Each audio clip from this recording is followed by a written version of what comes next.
Okay hello students, welcome back to our physics lecture. ठीक है, आज से हम जो सेशन शुरू करने वाले हैं बहुत ही इंपॉर्टेंट सेशन है, that is our revision part. ठीक है, आज से हम रिवीजन पार्ट शुरू करने वाले हैं। हमें पता है कि जो हम सिलेबस है, हमने फर्स्ट फेज़ कंप्लीट कर लिया। हमारे स्टडी के 3 डिफरेंट फेजेस होते हैं, जैसे कि हम पहले पता है स्टडी, पहले पढ़ लीजिए पूरा सिलेबस, उसके बाद रिविजन कीजिए और थर्ड होता है टेस्ट। ठीक है, तो फर्स्ट पार्ट तो हमारा ऑलमोस्ट फर्स्ट फेज कंप्लीट हो चुका है, that is we have covered complete syllabus. ठीक है, कंप्लीट सिलेबस हमारा कवर्ड हो चुका है। ओके, अब सेकंड फेज जो हम आ रहे हैं बहुत ही इंपॉर्टेंट, सबसे इंपॉर्टेंट है हमारे स्टडी का, दैट इज रिवीजन पार्ट। ठीक है, रिवीजन इतना इंपॉर्टेंट क्यों, पहले तो इसका इंपॉर्टेंस समझ लेते हैं। क्योंकि हम जो पढ़ते हैं अब उसको जब तक हम रिवाइज नहीं करेंगे तो क्या हमारे माइंड में स्टोर रहेगा? नहीं। जब तक हम रिवाइज नहीं करेंगे तब तक हमें ये जो पढ़ा हुआ है, जो हमने पढ़ा है, ठीक है, हमने कहा कि हमने पढ़ लिया, रीड कर लिया तो हमें सब समझ में आ गया, ऐसा नहीं होता है। ठीक है, रीड करने से सब समझ में आता तो आज सब इंटेलिजेंट साइंटिस्ट बन जाते। ठीक है, पर सिलेबस जो हमने कंप्लीट किया है अब इसको हम रिवाइज करेंगे, और रिवाइज में हम क्या चीज़ें कवर करने वाली ये देखते हैं। ठीक है, जो हमारा रिवीजन पैटर्न रहेगा वो रिवीजन पैटर्न क्या रहेगा? सबसे पहले हम इसकी एक चैप्टर आइडिया ले लेंगे, फिर से एक पूरी चैप्टर को कंप्लीटली गो थ्रू करेंगे स्मॉल पॉइंट्स में। ठीक है, पॉइंट वाइज ये जो रहेगा कंप्लीटली हमारा चैप्टर हम पॉइंट वाइज समझने की कोशिश करेंगे। ठीक है, पॉइंट वाइज, और साथ ही साथ कुछ इंपॉर्टेंट सेक्शन हम देखेंगे जो मेनली एग्जाम में जाके ज़्यादा फोकस किया जाता है। इसके बाद हमारा रिवीजन पैटर्न में रहेगा third part, that is question. हम मैक्सिमम से मैक्सिमम क्वेश्चन सॉल्व करने वाले इस बार, बहुत ज़्यादा क्वेश्चन सॉल्व करेंगे, क्योंकि क्वेश्चन ही एक ऐसी चीज़ है जो हमें बताता है कि हमारी जितनी स्टडी हुई है हम उसको किस तरीके से लिख सकते हैं। ठीक है, क्योंकि क्वेश्चन लिखने का पैटर्न हमें आना चाहिए अकॉर्डिंग टू एग्जाम्स। ठीक है, ये किस तरीके से क्वेश्चन पूछे जाते हैं और किस तरह से हमें उन्हें आंसर करना है। ओके, और उसके बाद अगर रहेगा सेक्शन तो न्यूमेरिकल्स। इस केस में हम बहुत ज़्यादा न्यूमेरिकल्स और बहुत ज़्यादा जो हमारा फोकस रहेगा वो क्वेश्चन और न्यूमेरिकल्स में रहेगा। क्वेश्चन जैसे आपको पता है गिव रीजन होते हैं, ठीक है, डिस्क्रिप्टिव पार्ट होते हैं और ये सारी चीज़ें, ये चीज़ें क्लियर है? ओके, उसके बाद तो फिर टेस्ट है जो आपकी होगी ही। ठीक है, थर्ड फेज रहेगा आपका स्टडी का, दैट इज टेस्ट, या फिर हम कह सकते हैं एग्जाम्स। ठीक है, तो जो थर्ड टेस्ट है, थर्ड टेस्ट के लिए हमें थर्ड फेज जो है, थर्ड फेज के लिए हमें 2 फेज को क्रॉस करना जरूरी है, जो हम फर्स्ट फेज क्रॉस ऑलमोस्ट कर लिए है। ठीक है, हमने कंप्लीटली एक बार सिलेबस से गो थ्रू कर लिया। अब हमें पता है कि हमारे सिलेबस में क्या चीज़ है क्या चीज़ नहीं है, हमें ठीक है पूरा आइडिया आ चुका है, हमने एक ओवरलुक कर लिया है सिलेबस को। हम सबसे इंपॉर्टेंट पार्ट पे आते हैं रिवीजन। ये बहुत ज़्यादा इंपॉर्टेंट है, अगर ये मिस हो जाती है, कोई भी बच्चा अगर ये रिवीजन पार्ट मिस करता है तो सिंपल सी बात है उसका जो थर्ड फेज है, third phase that is test या फिर एग्जाम फेज, वो वैसे ही खराब हो जाएगा।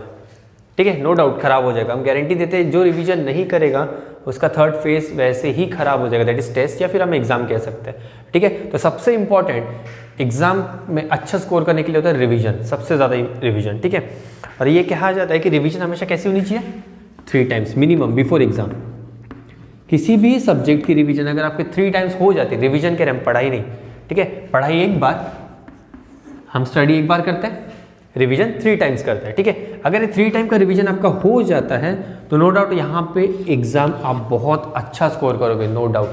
ठीक है, हम गारंटी देते हैं कि आपका एग्जाम या फिर टेस्ट रहेगा वो सबसे बेस्ट जाएगा, सबसे बेस्ट। ठीक है, द थिंग इज दैट आपका एक बार कंप्लीट सिलेबस पढ़ के होना चाहिए। कंप्लीट सिलेबस हम कह रहे हैं, ऐसा नहीं कि आपको कुछ चीज़ें छोड़ के पढ़ना है, नहीं, each and everything right from A to Z पूरा कंप्लीटली, पूरी स्टडी होनी चाहिए, A to Z कंप्लीट पढ़ाई। उसके बाद उसी A to Z को 3 टाइम्स रिवाइज कीजिए, स्पैन में रिवाइज करना है। ऐसा नहीं कि आज एक बार रिवाइज करिए कल दूसरी बार, ऐसा नहीं है, विद इन अ गैप। ऐसे आज अगर हम कर रहे हैं तो 1 मंथ बाद फिर से एक बार रिवीजन होनी चाहिए, फिर से 1 मंथ बाद फिर से एक बार रिवीजन होनी चाहिए। तो 3 टाइम जब रिवीजन हो जाएगी तो जब 4th मंथ आएगा तो आपके दिमाग में वैसे ही वो सारी चीज़ें फिट हो जाएगी, सभी कंसेप्ट आपको इतने बाय हार्ट लर्न हो जाएंगे, tip of your fingers, tip of your tongue पे, कि आप कोई भी कभी भी पूछ लेगा तो आपसे सब बन जाएगा। चीज़ें क्लियर है? तो ये सारी इंपॉर्टेंट चीज़ें हैं जो हम सेकेंड फेज में करने वाले हैं। तो हम पहले ही आपको बता दें कि ये जो हमारा रिवीजन फेज है, मतलब हम अब सेकेंड फेज में यहाँ पे सीरियस हो जाना है। अगर आप यहाँ पे सीरियस नहीं होगे तो थर्ड फेज आपका वैसे ही खराब जाएगा। तो बहुत ज़्यादा इंपॉर्टेंट है, मैं 10 बार एम्फोसाइज कर रहा हूँ। ठीक है, अगर आप यहाँ पे फोकस नहीं रहोगे तो यहाँ पे सब कुछ नुकसान हो जाएगा आपका। ठीक है, यहाँ पे सब गलत हो जाएगा। तो हमारा जो रिवीजन का पैटर्न हम क्या करेंगे, हम पूरे चैप्टर को पॉइंट वाइज समझने की कोशिश करेंगे कि उस चैप्टर में क्या है, सीक्वेंस कैसा है, उसका इंपॉर्टेंस क्या है, कुछ कीवर्ड्स, फिर इंपॉर्टेंट सेक्शन क्या है उसमें, फिर उसके उस पर क्वेश्चन किस तरीके से बनते हैं, किस तरीके से हमें क्वेश्चन पूछे जाते हैं, हमें किस तरीके से उससे आंसर लिखना है, सो दैट उसका प्रेजेंटेशन सबसे बेस्ट हो, ठीक है, क्योंकि हमें आंसर लिखने के लिए प्रेजेंटेबल होना चाहिए, ठीक है, तो उसका आंसर बेस्ट हो। और साथ में जो न्यूमेरिकल्स है उनको कैसे फेस करेंगे, हम ये दोनों अलग अलग सेक्शन में देखेंगे, पहले क्वेश्चन देखेंगे, फिर न्यूमेरिकल्स देखेंगे, ठीक है। तो न्यूमेरिकल का एक पूरा सेक्शन रहेगा, क्वेश्चंस का पूरा एक सेक्शन रहेगा। ये चीज़ें क्लियर है यहाँ तक? ओके, तो आते हैं हम फर्स्ट, समझ गया कि हम क्या पढ़ने वाले पूरी फिजिक्स में अभी, है ना, जो हमारा क्लास रहेगा। और एक चीज़ हमें यहाँ पे ध्यान, एक जो इम्पोर्टेंट नोटिस है जो रिवीजन फेज में हमें अप्लाई करेंगे हम, कि इसके बाद जो भी स्टूडेंट ये वीडियो देखेगा वो हमारे चैट सेक्शन में एक थम्स अप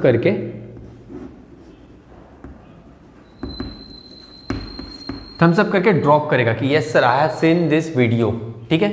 अगर ये नहीं आएगा तो उस स्टूडेंट, फिर मैं देख लेंगे हम क्या करना है उस स्टूडेंट का, ठीक है।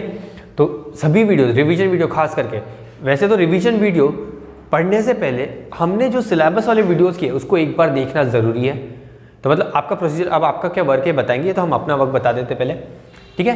क्या रहेगा, जितने भी वीडियोस अपलोड होंगे आज से, जितने भी वीडियोस फिजिक्स के अपलोड होंगे आज के बाद, जो भी रिवीजन सेक्शन में अपलोड होने वाले हैं, उस वीडियो को देखने के बाद आपको एक चैट सेक्शन में थम्स अप पुट करना है। हाँ, ये कंफर्म है, ये आना ही चाहिए, ये आना ही चाहिए, this is mandatory from my side, ठीक है। ये नहीं रहेगा तो उसको डबल वर्क मिलेगा फिर, ठीक है, फिर हम उसे परेशान कर देंगे, बहुत ज़्यादा वर्क मिलेगा कि अगर वो वीडियो नहीं भी देखे तो हम इतना वर्क मिलेगा कि वो लिख के परेशान हो जाएगा और पूरा लर्न करवा देंगे, ठीक है। तो ये चीज़ याद रखना है। अब यहाँ पे सीरियस हो जाना है, हमारे पास अभी टाइम कम है, हम सीरियस हो जाते हैं, ठीक है। तो थम्स अप पुट करना है, ठीक है। ये तो हो गया मेरे साइड से। अब आप क्या करोगे, अब आपका साइड जो रिवीजन सेक्शन है, अगर इस रिवीजन सेक्शन को बहुत इंटरेस्टिंग और शॉर्ट टाइम में मैक्सिमम यूटिलाइजेशन करना है, तो आपका सबसे पहला काम रहेगा, जो वीडियोस पर्टिकुलर चैप्टर के लिए अपलोड हुए हैं पहले से, जो आपके हमारे एप्लीकेशन में जो पहले से रखे हुए हैं वीडियोस, पहले आप उन्हें देखोगे,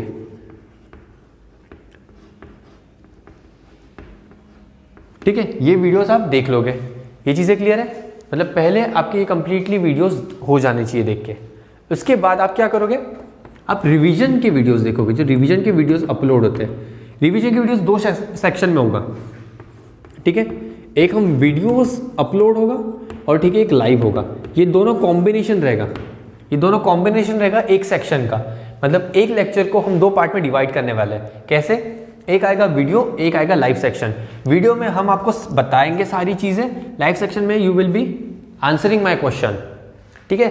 वीडियो सेक्शन में हम बताएंगे आपको सभी चीज़ें, क्या कैसे पढ़ने वाला है, क्या होने वाला है, और लाइव सेक्शन में आप उस चीज़ का आंसर करोगे, ठीक है। हम कुछ क्वेश्चन आपको सेंड करेंगे जो आपको रेडी रखना है लाइव सेक्शन में, ये चीज़ें क्लियर है, बहुत इंपॉर्टेंट है। फिर से कह रहे हैं हम, याद रखिए, जो हमारा रिवीजन सेक्शन है वो दो पार्ट में होने वाले, दैट इज वीडियो और लाइव सेक्शन। वीडियोज़ में हम आपको सिखाएंगे, हम आपको चीज़ें बताएंगे, हम आपको कंसेप्ट फिर से ब्रशअप करवाएंगे। और जो लाइव सेक्शन रहेगा, अब वीडियो सेक्शन में जो ब्रशअप होगा उसके साथ हम क्वेश्चन की लिस्ट भेजेंगे, ठीक है। नंबर ऑफ क्वेश्चन की लिस्ट भेजेंगे, वो सभी क्वेश्चन अपने वर्ड्स में, अपने लैंग्वेज में, अपने तरीके से, विदाउट किसी को पूछे या फिर किसी को चीटिंग किए, ठीक है, उसके आंसर प्रिपेयर करके रखना है। आप टेक्स्ट बुक यूज़ कर सकते हो, only and only text book, ठीक है, कोई अदर मीन्स नहीं, सिर्फ टेक्स्ट बुक यूज़ करोगे, उस क्वेश्चन के आंसर रेडी रखोगे जो हम लाइव सेक्शन में डिस्कस करने वाले हैं, ठीक है। तो आपके लिए सबसे इंपॉर्टेंट क्या है, पहले तो वीडियो देखने के बाद थम्स अप पुट करना है, सबसे पहला काम। दूसरा काम, आपको उस पर्टिकुलर वीडियो के जो प्रीवियस वीडियो अपलोड हुए वो देखना है। उसके बाद जो रिवीजन सेक्शन होगा उस रिवीजन सेक्शन के वीडियोस देखना है, फिर आपको लाइव लेक्चर अटेंड करना है, सो दैट आपका जो कंप्लीट रिवीजन है वो यही हो जाएगा, ठीक है। मतलब आपको खुद से पढ़ने की जरूरत नहीं, आप इतना ज़्यादा हम कर लेंगे, सिस्टमैटिक वर्क जब हम करेंगे तो ऑटोमेटिक वो सब बन जाएगा। चीज़ें क्लियर है, सभी बन जाएगा। यहाँ तक चीज़ें क्लियर है, ओके। चलो अब हम शुरू करते हैं हमारा सबसे पहला चैप्टर, जो हमारे टेस्ट सीरीज का भी एक सिलेबस है, that is human I and it's colourful world, ठीक है। तो हम उसी चैप्टर से शुरुआत करते हैं जो चैप्टर हमें आने वाला है, ठीक है। इट इज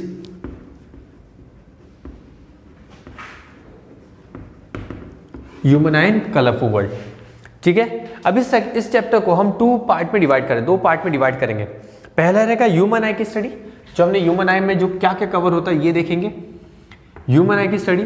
और सेकंड रहेगा हमारा दैट इज लेंसेज, ठीक है। ये लेंसेज या फिर कह सकते हैं नहीं, लेंसेज तो इसी में आ जाएगा। फिनोमिनन इन नेचर, जो भी नेचर में फिनोमिनन हो रहा है, मतलब नेचर की स्टडी, कलरफुल वर्ल्ड है ना, जो सेकेंड पार्ट है नेचर के बारे में, human I and colourful world. तो जो सेकेंड पार्ट है ये हमारा सेकेंड हाफ रहेगा स्टडी, ठीक है। पहले हाफ में हम ह्यूमन आई की पूरी एक डिटेल स्टडी करेंगे, डिटेल मतलब एक पॉइंट वाइज स्टडी करेंगे, जो हमने कहा था जो, ठीक है। तो शुरुआत करते हैं, ठीक है। ह्यूमन आई, सबसे पहले ह्यूमन आई को भी हम स्प्लिट अप कर देंगे दो डिफरेंट पार्ट में, जिसमें आएगा सबसे पहला पार्ट आएगा मेन पार्ट्स ऑफ आई, ये हो गया इसका फर्स्ट पार्ट, ठीक है। अब सेकंड पार्ट क्या होता है, डिफेक्ट ऑफ आई। अगर हम आई के बारे में बात करें तो सेकंड पार्ट क्या हो जाएगा आपका, डिफेक्ट हो जाएगा, कि आंखों में कैसे कैसे डिफेक्ट होते हैं, ठीक है, क्या प्रॉब्लम्स हो सकती है, ठीक है। हम डिफेक्ट्स ऑफ आई कह सकते हैं, main parts of eye, defects of eye. हम ह्यूमन आई को इस टू पार्ट्स में डिवाइड करते हैं, ठीक है। अब हम आते हैं मेन पार्ट्स ऑफ आई। सबसे पहला क्या आता है, कॉर्निया, ठीक है। हम यहाँ पे लिस्ट बनाएंगे, आपको ये गो थ्रू करना है, अब आपको नोट्स बनाने से, ठीक है। हमने बताया है पहले ही। सबसे पहला आता है कॉर्निया, ठीक है। कॉर्निया का काम क्या होता है, it is a transparent spherical membrane covering front of the I through which light enters, ठीक है। तो कॉर्निया जो मेन पार्ट ऑफ द आई, सबसे पहले कॉर्निया क्या कहता है, कॉर्निया क्या है, आपने ह्यूमन आई स्ट्रक्चर आपकी बुक में देखो, ह्यूमन आई स्ट्रक्चर है ना, हमारी वीडियोस में भी हमने ह्यूमन आई स्ट्रक्चर शो किया था, जो हमारे वीडियोस अपलोड किया था, उसमें सबसे पहला जो आउटर कवरिंग थी हमारी आई की, क्या थी, कॉर्निया। कॉर्निया क्या होता है, कॉर्निया को हम रीड करेंगे, कॉर्निया क्या होता है, it is a transparent spherical, words पे ध्यान देना है, transparent spherical membrane covering front of the I through which light enters, ये ठीक है, पहला पार्ट कवर हो गया। अब सेकेंड पार्ट क्या है, मेन, दैट इज आइरिस। अब मेन पार्ट ऑफ आई जो आइरिस है, आइरिस क्या होती है देखते हैं, colour diaphragm between the cornea and the lens that controls the size of प्यूपिल। Iris क्या होती है, इट्स अ कलर डायफ्राम, एक डायफ्राम होता है। आप फिर से गो थ्रू कीजिए, आपके पास जो डायग्राम रखा हुआ है, ठीक है, बुक में डायग्राम आगे होना चाहिए, आंखों के आगे, ठीक है। Colour diaphragm between the cornea and the lens, lens और कॉर्निया के बीच में आपको आइरिस दिख रहा है, ठीक है, कुछ एक muscular pattern that controls the size of प्यूपिल। ये क्या करता है, आइरिस क्या करता है, जो प्यूपिल का साइज है वो कंट्रोल करता है, मतलब सबसे इसका इंपॉर्टेंट फंक्शन क्या है, जैसे कॉर्निया का फंक्शन क्या है, लाइट एंटर करता है, यहां से सबसे इंपॉर्टेंट लाइट एंटरिंग करता है, ठीक है। आइरिस क्या करता है, controls size of प्यूपिल, control size of प्यूपिल, ये चीजें क्लियर है, इंपॉर्टेंट फंक्शन।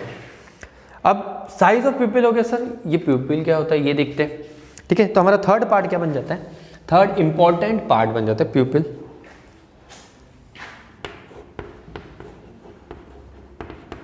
ठीक है। अब सर ये क्या होता है, a hole in the middle of the iris that regulates the amount of light entering that, it is a small hole या फिर ओपनिंग, जहां से आंखों में जो सेंटर में एकदम होता है ना, ब्राउन और ब्लैक कलर की जो बॉल्स होती है, उसके अंदर में एकदम सेंटर में एक स्मॉल ओपनिंग होती है, जहां से लाइट, जो कॉर्निया जो लाइट एंटर करवा रहा है, वो लाइट कहां से एंटर करती है, प्यूपिल के थ्रू एंटर करती है।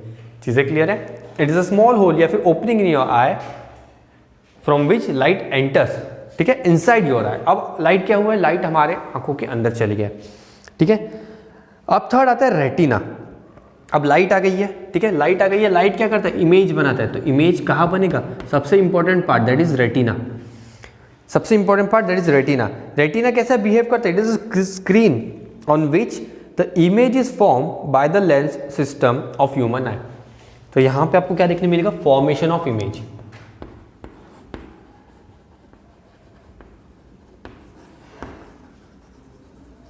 रेटिना क्या होता है, रेटिना एक स्क्रीन होती है, ठीक है। जैसे सभी इमेज बनाने के लिए आपको स्क्रीन की जरूरत होती है, आपने मूवीज देखा होगा, टीवी पे स्क्रीन होता है, थिएटर में स्क्रीन होती है, मतलब स्क्रीन का काम क्या होता है, स्क्रीन का काम होता है इमेज फॉर्मेशन का, ठीक है। अब जो लाइट एंटर हो रही है हमारी जो हमारी आइज है, उनका एक ही रोल होता है कि वो इमेज फॉर्मेशन में हेल्प करे। तो जो लाइट एंटर हो रही है, हमें ये पता है कि जिस भी ऑब्जेक्ट से लाइट आती है वहां से एक इमेज फॉर्म होता है।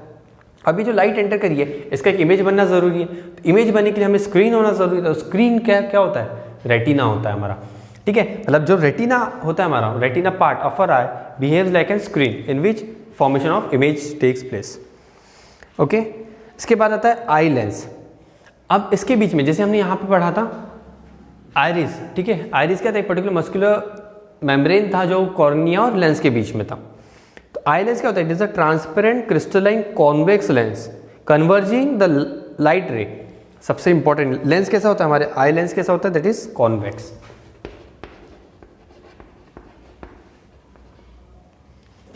सबसे पहला आई लेंस कैसा होता है, हमारे आंखों में कैसा होता है, कॉन्वेक्स लेंस लगा होता है, ठीक है, कॉन्केव नहीं होता है, कॉन्केव स्पेक्स में होता है, ठीक है, कॉन्केव और कॉन्वेक्स हम स्पेक्स में यूज करते हैं, पर जो इनबिल्ट हमारा जो लेंस होता है हमारे आई में, दैट इज कॉन्वेक्स लेंस। चीजें क्लियर है? So transparent crystalline convex lens converge the light rays and produce a real and inverted image of object on retina। Convex lens क्या करता है, कॉन्वेक्स लेंस लाइट को, convex lens कैसा होता है, अभी इसी की प्रॉपर्टी यहीं पे पढ़ लेते हैं। कॉन्वेक्स लेंस कैसा होता है, कन्वर्जिंग लेंस होता है। कैसा होता है, कन्वर्जिंग लेंस होता है, सभी को पता है। Concave lens is an diverging lens, हम पढ़ेंगे नेक्स्ट पार्ट में, ठीक है, डिफेक्ट ऑफ आई में जब हम पढ़ने वाले कॉन्केव और कॉन्वेक्स के बारे में वहां पे पढ़ेंगे, पर हमें पता होना चाहिए। कॉन्वेक्स लेंस कैसा होता है, कन्वर्जिंग लेंस होता है। कॉन्केव लेंस कैसा होता है, डाइवर्जिंग लेंस होता है। चीजें क्लियर है? अब ये कॉन्वेक्स लेंस क्या करता है, it produce a real and inverted image of produce real and inverted, real and inverted. जब हमने प्रॉपर्टी पढ़ा इमेज का, व्हेनेवर इमेजेस जो कभी भी एक इमेज जो बनती है अगर वो इन्वर्टेड है तो हमेशा एक रियल इमेज फॉर्म करता है। वर्चुअल इमेज कैसा होता है, इरेक्ट होता है ना, ये प्रॉपर्टी हमने पढ़ा इमेज का। जब वर्चुअल इमेज के बारे में बात करते हैं तो वो इरेक्ट होता है, रियल इमेज इन्वर्टेड होता है। तो कॉन्वेक्स लेंस क्या करता है, एक real and inverted image form करता है। कहाँ पे फॉर्म करेगा, रेटिना पे फॉर्म करेगा। चीजें क्लियर है? कहाँ पे फॉर्म करता है, रेटिना पे फॉर्म करेगा, ठीक है। अब इमेज बन गई, अब हम कैसे आइडेंटिफाई करेंगे कि इस इमेज का नाम क्या है या फिर इस इमेज को कैसे पहचानेंगे। सबसे लास्ट पार्ट आता है, that is optic nerve. Optic nerves, optic nerves क्या होते हैं, ऑप्टिक नर्व्स एक केबल फॉर्मेशन या फिर एक कनेक्शन बनाता है हमारी ब्रेन और आई के बीच में, ठीक है। ऑप्टिक नर्व क्या होती है, एक कनेक्शन होता है हमारे ब्रेन और आईज के बीच में। Transfer signal from retina to brain. अब ये क्या करता है, ऑप्टिक नर्व का काम क्या होता है, इट ट्रांसफर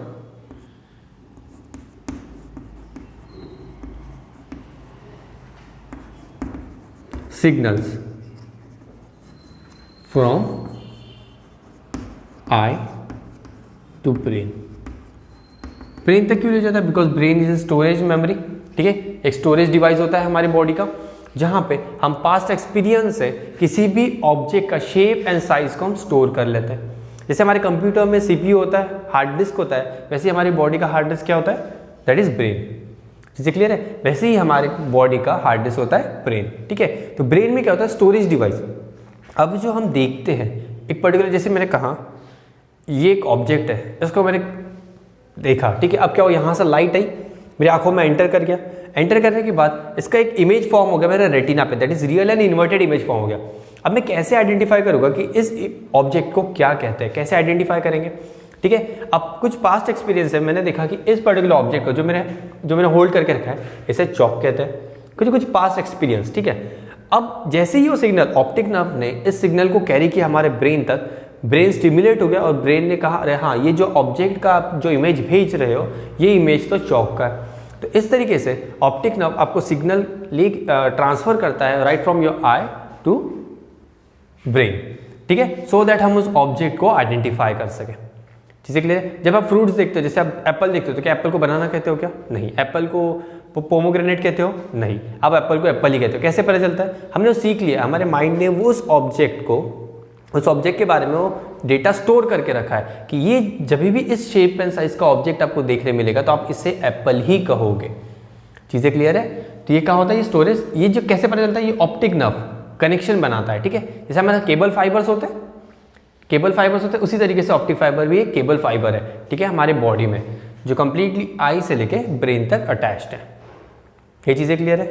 ओके, तो ये पार्ट क्या हो गया हमारे मेन पार्ट ऑफ आईज। अब हम आंखों के बारे में पूरा पढ़ लिए, ठीक है। देखो पॉइंट वाइज स्टडी किया सब कुछ, ऐसा नहीं कि बहुत ह्यूज पैराग्राफ हमें पढ़ना पड़ा है, ठीक है। हमने पॉइंट वाइज स्टडी की, फिर भी हमें समझ में आ गया कि क्या पार्ट होते हैं और इनका काम क्या होता है, ठीक है। फिर से गो थ्रू करते हैं। कॉर्निया क्या होता है, एक आउटर मेम्ब्रेन होता है हमारे आई का, जो अलाउ करता है लाइट को एंटर करने के लिए। उसके बाद में एक मेम्ब्रेन होता है that is control size of प्यूपिल। ये कौन करता है, ये आइरिस करता है। आइरिस क्या करता है, प्यूपिल का साइज कंट्रोल करता है। प्यूपिल क्या होता है, it is the entry point of light, ठीक है, इन are I, entry point of light in are आई। अभी जो लाइट एंटर करती है ये किसी ऑब्जेक्ट से आई है। अभी अगर ऑब्जेक्ट से लाइट आई है तो ये इमेज भी फॉर्म करेगा। जो इमेज फॉर्म होता है वो कहाँ होता है, स्क्रीन पे। और स्क्रीन क्या होती है हमारी आंखों में, retina. Retina behaves as a screen. तो फॉर्मेशन ऑफ इमेज होता है हमारा रेटिना पे। चीज़ें क्लियर है। अभी जो लाइट एंटर करती है ये किस पर्टिकुलर मेम्ब्रेन से क्रॉस करती है, that is eye lens. Eye lens कैसा लेंस होता है हमारी आंखों में, दैट इज कॉन्वेक्स लेंस होता है, कॉन्केव नहीं होता है, हमेशा कॉन्वेक्स लेंस फिट होता है, ठीक है, that is inbuilt convex lens. Convex lens का कैरेक्टरिस्टिक प्रॉपर्टी क्या है, सबसे पहला और important, that is converging lens. Convex lens को हम कन्वर्जिंग लेंस कहते हैं। और जो कॉन्केव लेंस हम पढ़ने वाले आगे, कॉन्केव लेंस क्या होता है, डाइवर्जिंग लेंस, वो लाइट को डाइवर्ज करता है। कॉन्वेक्स लेंस क्या करता है, कन्वर्ज करता है, मतलब लाइट को एक पर्टिकुलर पॉइंट पे लेके आता है, ठीक है, कन्वर्जिंग लेंस। और अगर कॉन्वेक्स लेंस है, कन्वर्जिंग लेंस है, तो ये क्या कर रहा है, real and inverted image form कर रहा है। कैसा कर रहा है, real and inverted image form करेगा। चीज़ें क्लियर है। तो कॉन्वेक्स लेंस का ये इंपॉर्टेंट ध्यान रखना है, कन्वर्जिंग लेंस होता है, रियल एंड इन्वर्टेड होता है। कोई भी इमेज जब रियल रहेगा तो वो इन्वर्टेड ही होता है, या फिर वाइस वर्सा, अगर इन्वर्टेड है तो वो रियल रहेगा। चीज़ें क्लियर है। अब लास्ट पार्ट, ये तो सब स्क्रीन की बात होगी सर, हम एनालिसिस कैसे करेंगे कि इस पर्टिकुलर ऑब्जेक्ट को क्या कहते हैं। तो ये जो इमेज बनेगा, ये इमेज का डेटा आपके ब्रेन तक कैरी करने का काम किसका रहेगा, ऑप्टिक नर्व का। ऑप्टिक नर्व इस पर्टिकुलर डेटा को कैरी करेगा आपके ब्रेन तक और इसे एनालिसिस करेगा। तो क्या करता है, transfer of signal from eye to brain, ठीक है। तो ऑप्टिक नर्व का यही काम होता है। ये चीज़ें क्लियर है, ऑप्टिक नर्व का काम समझ में आ गया, है ना। तो ये हो गया हमारा पार्ट, हमारी आई के ह्यूमन आई पार्ट, ठीक है। अब हम डिफेक्ट आते हैं, ठीक है, डिफेक्ट के बारे में बात करते हैं। अच्छा ठीक है, हम कुछ एक और पार्ट पे डिस्कस कर लेते हैं। अभी आए हैं तो रेटिना पे, ठीक है। रेटिना में जो स्क्रीन होता है, स्क्रीन के कुछ एक मेजर पार्ट के बारे में बात करते हैं। अब हमें पता है कि हमें हम कलरफुल वर्ल्ड है, कलरफुल वर्ल्ड के बारे में बात करते हैं। तो यहाँ पे दो ऑब्जेक्ट होते हैं, कलर के बारे में बात करते हैं, ब्लैक एंड वाइट कलर, ठीक है। और सेकंड होता है कलर्स, डिफरेंट कलर्स, ठीक है, डिफरेंट कलर्स के बारे में बात करते हैं, ठीक है। तो यहाँ पे जो सेल्स होते हैं, सेल जैसे आपने देखा होगा न्यूरॉन और नेफ्रॉन के बारे में स्टडी किया होगा। न्यूरॉन का होते हैं ब्रेन में होते हैं, नेफ्रॉन का होते हैं किडनी में होते हैं। जैसे एक स्पेशल, जैसे हम स्पेशल ऑर्गन के बारे में जब बात करते हैं तो उनमें जो सेल होते हैं वो भी कुछ स्पेशल टाइप के होते हैं। वैसे ही जो रेटिना है, रेटिना में कुछ स्पेशल टाइप के सेल्स होते हैं जिसे हम रॉड्स एंड कोन्स कहते हैं, ठीक है, रॉड्स एंड कोन्स कहते हैं। यहाँ पे 2 डिफरेंट टाइप्स ऑफ सेल मिलेंगे आपको। पहला बनेगा रॉड सेल, सेल का नाम है रॉड, और दूसरा होता है कंप्लीटली कोन, ठीक है, रॉड और कोन सेल। ये चीजें क्लियर है,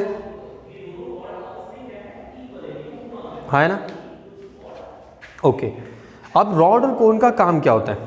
रॉड क्या करता है, respond to the intensity of light and enables vision in dim light.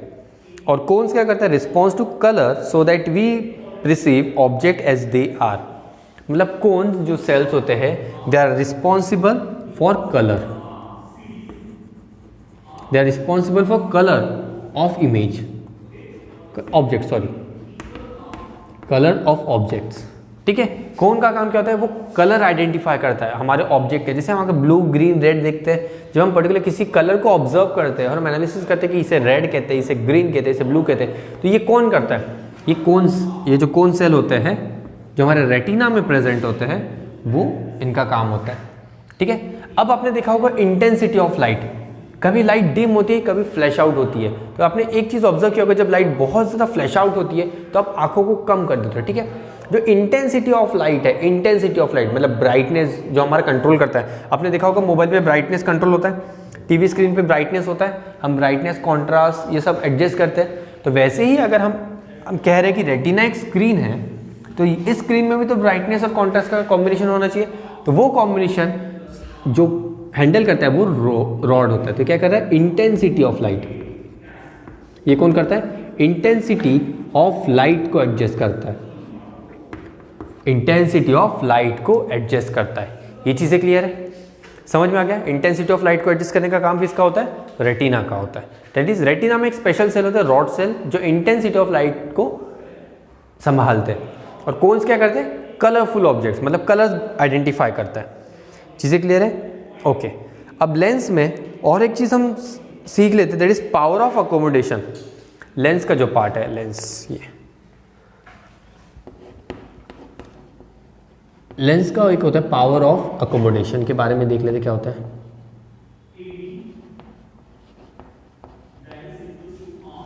ठीक है, पावर ऑफ अकोमोडेशन। अब पावर ऑफ अकोमोडेशन का मतलब क्या होता है?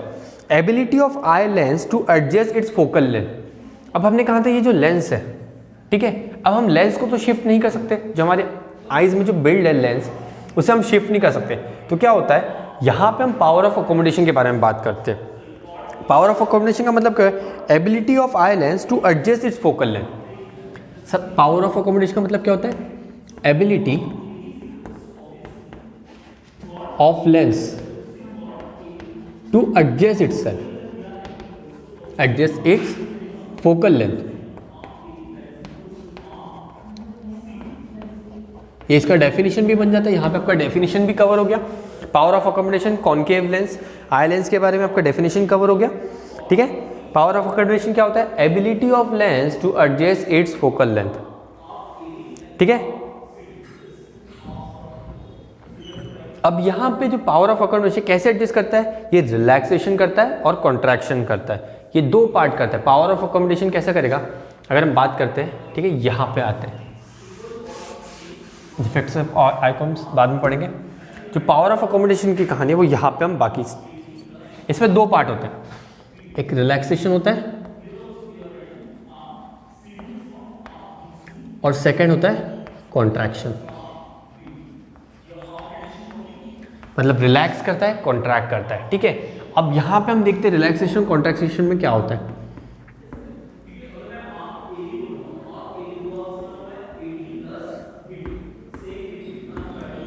रिलैक्सेशन में क्या होता है, सबसे पहले ये देखते हैं। ठीक है, रिलैक्सेशन ऑफ सिलेरी मसल्स, किसको रिलैक्स करता है? सिलेरी मसल को।